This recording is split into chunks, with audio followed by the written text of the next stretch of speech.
पांडुरंग मरगप्पा कोळी, राहणार पोपळी, तालुका मोहोळ, जिल्हा सोलापूर. माझ्या शरीराला भरपूर जखमा झाल्या होत्या आणि दारू पित होतो. 8 महिने झालं माझं जखमा बी गेल्या आणि दारू बी सुटली.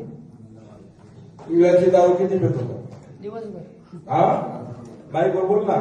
दिवसभर दारू पित होतो. रात्री गेलं तरी पण दारू पित होतो. काही कळत नव्हतं. सकाळी उठलं की दारू चालू. सकाळी उठले की दारू. हम्म. पोपळी तालुका मोहोळ आहे का रे? मोहोळ तालुक्यात गाव पोपळी बोला ना. कोण आहे मोहोळ तालुक्यातला? पोपळी तालुका मोहोळ इथून आलेले. ते सांगताय मी रात्रंदिवस दारू पित होतो. एवढंच काय तर पूर्ण शरीराला जखमा झाल्या होत्या, प्रचंड जखमा झाल्या होत्या. इथला आशीर्वाद घेतला, जखमाही नाहीशा झाल्या आणि दारूही प्यायची बंद झाली. हा त्यांचा अनुभव आहे. टाळ्याच्या गजरात स्वागत करूया.